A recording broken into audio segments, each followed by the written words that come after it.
Vous voyez ce dessin ? C'est un chrétien iranien qui l'a dessiné. Il a représenté un globe sur une chaise dans une prison. Quand j'ai vu ce dessin, je l'ai découpé, je l'ai mis dans un petit cœur en bois que j'ai accroché sur mon bureau. Et pourquoi ? Parce qu'en fait, cela me rappelle l'importance de parler des chrétiens iraniens. Et c'est ce qu'il a voulu dire. Ce globe, c'était sa façon à lui de nous dire « S'il vous plaît, ne nous oubliez pas, parlez de nous ». Alors c'est exactement ce qu'on va faire.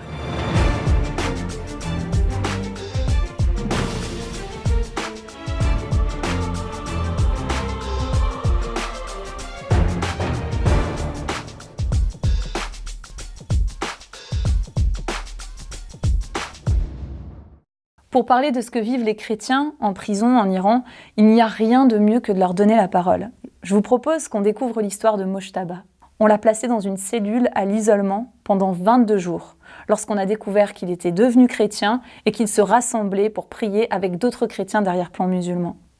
À sa sortie, on lui a dit « Mojtaba, si durant ces 5 prochaines années, tu continues à faire ce que tu as fait, ce sera la prison ferme. » Mojtaba et ses amis ont repris le rythme des églises de maison et ils ont continué à prier ensemble, mais à leur domicile. L'église de maison est passée de 20 à 150 personnes. Mojtaba a été arrêté. Mojtaba a été condamné. Il a fait 3 ans et 1 mois de prison. J'avais l'impression que j'étais en prison parce que je m'étais peut-être mal comporté et que Dieu me punissait. Alors je priais souvent pour moi et je demandais à Dieu de changer mon comportement. Un jour, Dieu m'a parlé. « Mojtaba, arrête d'être centré sur toi. Si tu es ici maintenant, c'est grâce à moi. Regarde autour de toi. » J'ai regardé autour de moi et j'ai vu des gens, des pauvres gens, des criminels, des pécheurs. Et Jésus m'a dit, c'est le moment de partager ma parole, de leur parler de moi parce qu'ils ont besoin de moi. Personne ne peut le faire à ta place. J'ai vu les portes, les énormes portes de prison, les grandes serrures, les gens de la sécurité. Personne ne pouvait entrer pour parler de Jésus, pour leur dire que Jésus pouvait leur pardonner.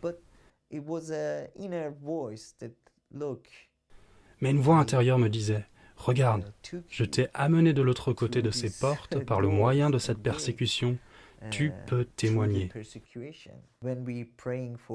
Je pense donc que lorsque nous prions pour nos frères et sœurs qui sont en prison, nous ne devrions pas seulement prier pour que Dieu les libère, mais nous devrions aussi prier pour que Dieu utilise cette occasion unique pour répandre l'Évangile. Personne d'autre ne peut le faire.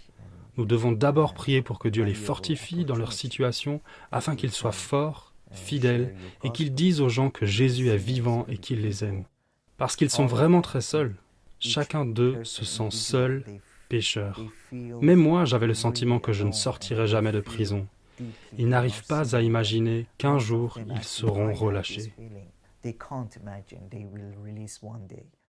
Mariam, une autre chrétienne, était très faible en prison. Elle avait vraiment besoin d'être fortifiée par nos prières.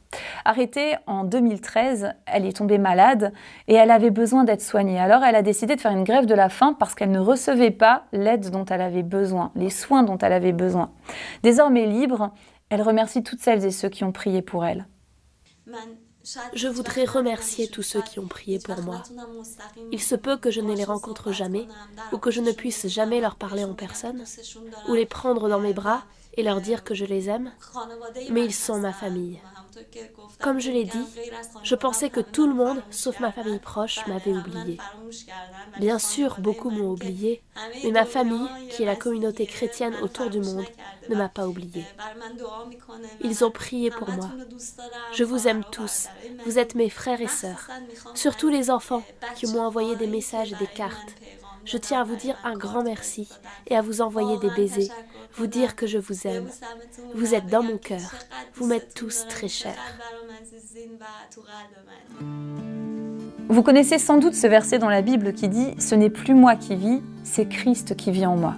Quand je pense à l'histoire d'Ebrahim Firouzi, un chrétien actuellement emprisonné en Iran, eh bien ce verset prend une nouvelle dimension. Ebrahim est enfermé depuis 2013. Alors parfois, je prends le temps de faire un point sur ma vie par tranche de vie. Et je réfléchis à ce que j'ai vécu les 5 dernières années. Et là, je pense à Ibrahim, à ce qu'il a vécu ces 5 dernières années. La prison, la prison, la prison, la prison et encore la prison. Sa mère était aveugle et malade. Elle a décidé de supplier le gouvernement pour qu'elle puisse voir son fils avant de mourir. Et cela lui a été refusé. Elle est donc décédée. Et Ibrahim n'a pas eu sa maman. Je vous propose qu'on puisse prier pour ces chrétiens en Iran qui sont actuellement emprisonnés. Ils vont encore passer peut-être 3, 5, 10, 15 ans en prison parce qu'ils considèrent que leur liberté se trouve véritablement en Christ. Ils paient le prix fort. Demeurons à leur côté dans la prière.